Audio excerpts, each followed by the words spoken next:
मेरे प्यारे छात्र छात्राओं, आपको जैसा कि विदित है कि इस समय कोरोना महामारी चल रही है, जिसके कारण अपन लोग अभी तक मिले नहीं हैं।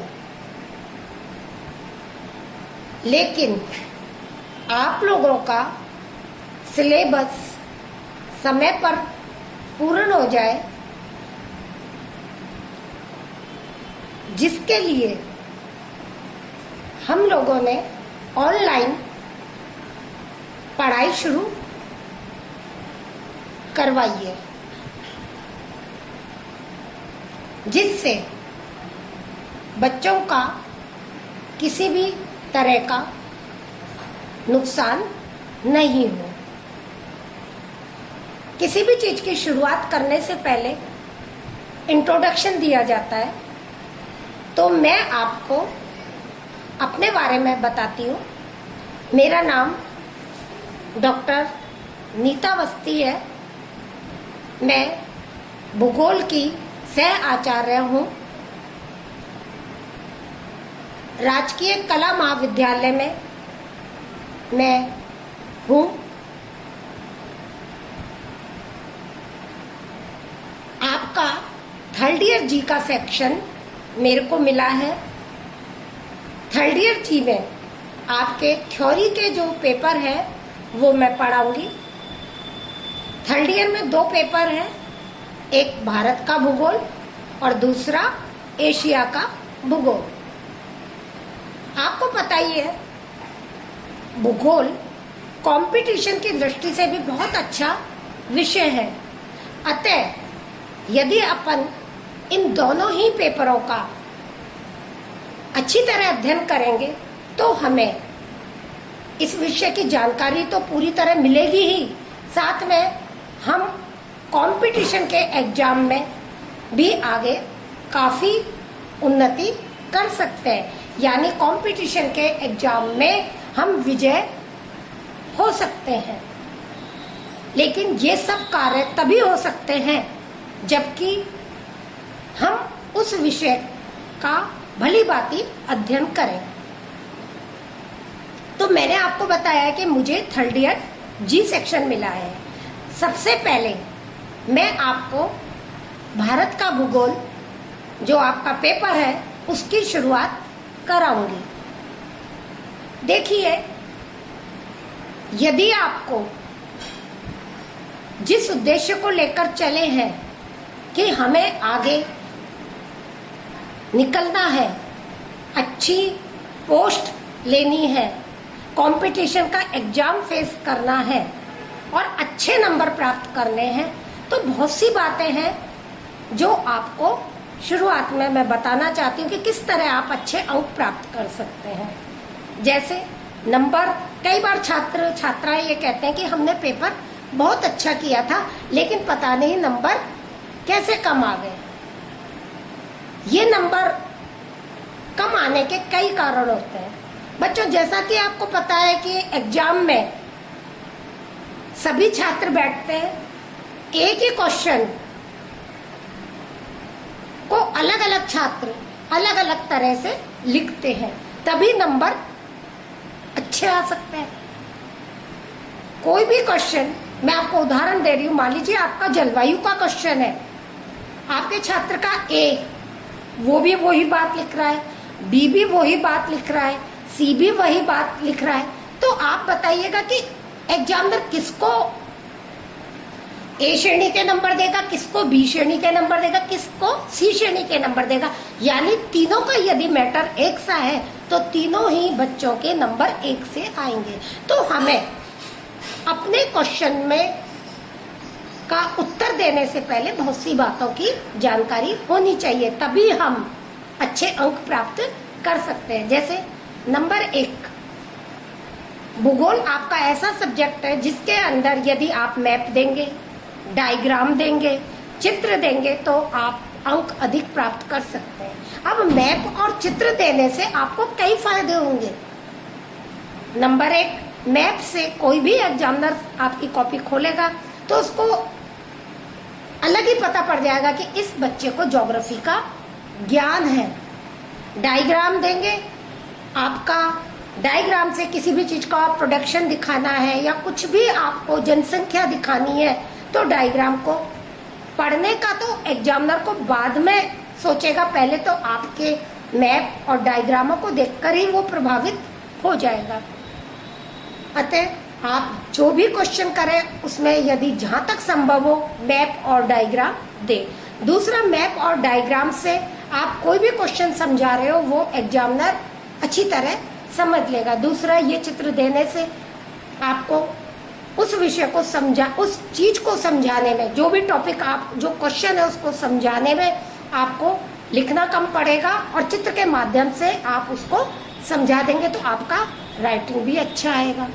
तो मेरा यही कहना है कि अधिक अंक प्राप्त करने के लिए मैप, डायग्राम इसका अधिक से अधिक इस्तेमाल करें। अब अपन आते हैं भारत का भूगोल, आपका पेपर है जिसका आपको आज मैं इंट्रोडक्शन देती हूँ। शुरुआत अपन बाद में करेंगे। पहले मैं पूरा आपको भारत का भूगोल के विषय में बताऊंगी कि इस विषय में आप क्या क्या पढ़ेंगे। देखिए, भारत एक विशाल देश है। यहाँ हम देखते हैं, यानी इसको विशाल देश तो है, यदि हम इसको विभिन्नताओं वाला देश भी कहें तो कोई अतिशयोक्ति नहीं है। चाहे आप इसको धरातलीय स्वरूप की दृष्टि से लें, इसको चाहे आप जलवायु की दृष्टि से लें, वनस्पति की दृष्टि से लें, मिट्टी की दृष्टि से लें, जनसंख्या की दृष्टि से लें, उद्योग धंधों की दृष्टि से लें, आपको यहाँ बहुत अधिक विभिन्नता देखने को मिलेगी। अब मैं आपको थोड़ा थोड़ा हर एक टॉपिक के बारे में फिर अपन स्टेप बाय स्टेप एक एक सिलेबस के आधार पर उन टॉपिकों का अध्ययन करेंगे। लेकिन उन टॉपिकों का अध्ययन करने से पहले मैं हर एक टॉपिक जो आप अध्ययन करेंगे उनके बारे में थोड़ी थोड़ी जानकारियां आपको दूंगी। जैसे सबसे पहले है आपका भौतिक, या आप कह सकते हैं भौतिक विभाग, आपका विभाग है उसका आपको अध्ययन करना है। हम भारत का जब भौतिक भूभाग देखते हैं तो हमको पता पड़ता है कि हमारा भारत का जो भौतिक भूभाग है या यहाँ का जो धरातल है वो समान नहीं है। कहीं पहाड़, कहीं पठार, कहीं मैदान, कहीं तटीय भाग, कहीं वनस्पति हमको देखने को मिलती है। अब हम जैसे कि उदाहरण के लिए उत्तर में हिमालय का पहाड़ी भाग के दर्शन होते हैं, तो दूसरी ओर मध्य में जब हम आते हैं तो हमें रावी गंगा का या सतलज का मैदान दिखाई देता है। नीचे की तरफ अपन और आ जाते हैं तो दक्षिण में दक्षिण का पठार देखने को मिलता है। एक और पूर्वी तटीय भाग, उसके दूसरी ओर पश्चिमी तटीय भाग देखने को मिलते हैं। पश्चिमी भाग राजस्थान में जब अपन उधर आ जाते हैं पश्चिमी भाग में राजस्थान के, तो हमें मरुस्थलीय भाग देखने को मिलते हैं। उदाहरण के लिए राजस्थान में थार का मरुस्थल। तो आपने देखा कि यहाँ पर धरातलीय संबंधी अत्यधिक विभिन्नता देखने को मिलती है। तो अपन इसका अध्ययन भौतिक स्वरूप के जो अपना टॉपिक है उसमें करेंगे। तो दूसरी ओर आप आ जाएगा जलवायु। जब हम भारत की जलवायु देखते हैं तो हमें पता पड़ता है कि जलवायु संबंधी भी अत्यधिक विभिन्नता देखने को मिलती है। उदाहरण के लिए आप देखिएगा, कहीं तो हमें महाद्वीपीय जलवायु मिलती है, कहीं हमें समुद्री जलवायु देखने को मिलती है, इसी तरह कहीं हमें मरुस्थलीय जलवायु देखने को मिलती है। जलवायु संबंधी राजस्थान में अत्यधिक विभिन्नता है, चाहे तापमान को ले लो, चाहे वर्षा को ले लो। वर्षा को अपन देखते हैं तो हम देखते हैं कि भारत के अंदर वर्षा का वितरण भी समान नहीं है। आपको उदाहरण देती हूँ, जैसे कि एक और आप चले जाइएगा चेरापूंजी, मणिपुर, उधर की साइड हम जाते हैं तो हमें पता पड़ता है चेरापूंजी एक ऐसा स्थान है जहाँ पर भारत में सबसे अधिक वर्षा होती है।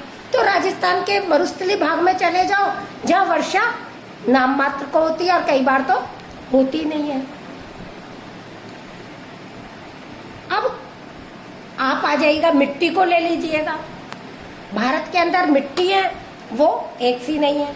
कहीं हमको मरुस्थलीय मिट्टी देखने को मिलती है, कहीं हमको पीली मिट्टी मिलती है, कहीं हमको लेटेराइट मिट्टी मिलती है देखने को, और कहीं दोमट भुरभुरी मिट्टी देखने को मिलती है, और कहीं हमको ऐसी मिट्टी मिलती है जहाँ पर कि केवल रेगिस्तानी मिट्टी, जिसको कि भूड़ बोलते हैं, वो पाई जाती है, जो मानव की दृष्टि से बिल्कुल उपयोगी नहीं होती है। तो आपने देखा मिट्टी संबंधी अत्यधिक विभिन्नता देखने को मिलती है। इसी तरह आप वनस्पति को ले लीजिए। भारत के अंदर वनस्पति एक सी नहीं है। कहीं सदाबहारी वन पाए जाते हैं, कहीं पतझड़ वन पाए जाते हैं, कहीं डेल्टाई वन पाए जाते हैं, कहीं मरुस्थलीय वन पाए जाते हैं। इसी प्रकार हम खनिज संपदा को ले लें। खनिज की दृष्टि से हमारा देश एक धनी देश है। हमारे देश के अंदर विभिन्न प्रकार के खनिज पाए जाते हैं, लेकिन वो सभी खनिज जो एक स्थान पर मिल रहे हैं, वो ऐसा नहीं है कि वो दूसरे स्थान पर भी मिले। आप देखते हैं कि कहीं लोहा बहुत अधिक मिलता है। आप भारत को ले लीजिए। भारत में आपने सुना होगा रानीगंज, झरिया, गिरिडीह, बोकारो, डाल्टगंज, हुटार, जहाँ पर काफी मात्रा में ये पाया जाता है, कोयला पाया जाता है। कोयला भी वहाँ पाया जाता है शक्ति के साधनों में। तो अगर हम राजस्थान में देखें तो राजस्थान के अंदर आपको मिलेगा नहीं ऐसा, जैसा कि अन्य भागों में पाया जाता है, चाहे लोहा हो चाहे कोयला हो। इसी तरह आप शक्ति के साधनों को ले लीजिए। शक्ति के साधनों में भी हमारे भारत के अंदर कहीं पेट्रोल पाया जाता है, कहीं कोयला पाया जाता है। जैसे कि कोयला, जो क्षेत्र मैंने अभी बोले थे, इन भागों में अत्यधिक पाया जाता है। रानीगंज, गिरिडीह, बोकारो, डाल्टगंज, हुटार, इन भागों में पाया जाता है। अब उद्योग धंधों को ले लीजिए। उद्योग धंधे भी भारत में एक से नहीं पाए जाते। कहीं उदाहरण के लिए आप भारत के उत्तर प्रदेश को ले लीजिए।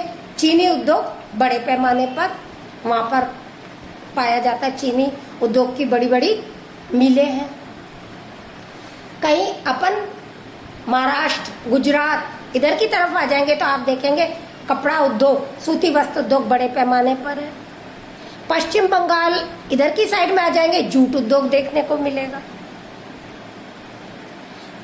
तो उद्योगों की दृष्टि से ले लीजिए, जनसंख्या की दृष्टि से ले लीजिए। भारत के अंदर जनसंख्या का भी वितरण समान नहीं है। कहीं बहुत अधिक जनसंख्या है, कहीं मध्यम श्रेणी की है, कहीं बहुत कम है और कहीं बिल्कुल भी नहीं है। एक और जो मैदानी भूभाग है, वहां पर चाहे क्षेत्र बहुत कम है, लेकिन बड़े पैमाने पर जनसंख्या का घनत्व देखने को मिलता है। इसी तरह हम संस्कृति ले भारत की, वो भी विभिन्नता देखने को हमको मिलती है। जातियों को ले, कहीं भारत के अंदर विभिन्न प्रकार की जातियां हैं।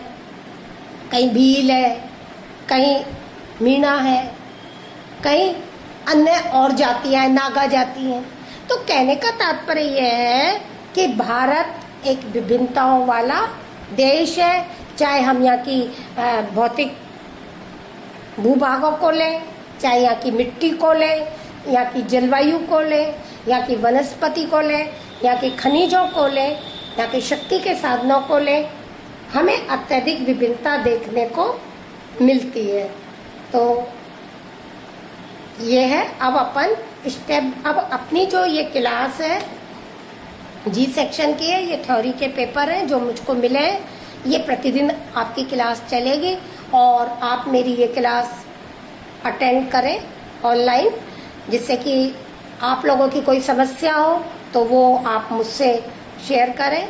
मैं आपको होमवर्क दूंगी और उसको, उन क्वेश्चनों को आप करिएगा। मेरा ये कहना है कि उन क्वेश्चनों के आप जब जो हमने आपको पढ़ाएंगे उसको आप जब ध्यान से सुनेंगे और उसके बाद आप क्वेश्चन का उत्तर समझ के जब लिखेंगे, लिखकर जरूर देखिएगा। अगर आपको कोई प्रॉब्लम आती है तो आप उसका निराकरण के लिए हमको बताइएगा। हम जितनी कोशिश होगी उसका निराकरण करेंगे। आपको होमवर्क देंगे, वो भी आप करिएगा। साथ में एक और है कि अच्छे अंक लाने के लिए आप कई सालों के पेपर निकाल लीजिएगा। उनके अंदर किस तरह के कौन से टॉपिक पे क्वेश्चन आते हैं उसको भी देखिए, क्योंकि एक ही क्वेश्चन एक ही होता है, उत्तर एक ही होता है, उत्तर एक ही होता है, लेकिन उसको घुमा फिरा कर किसी भी तरह पूछा जा सकता है। Thank you.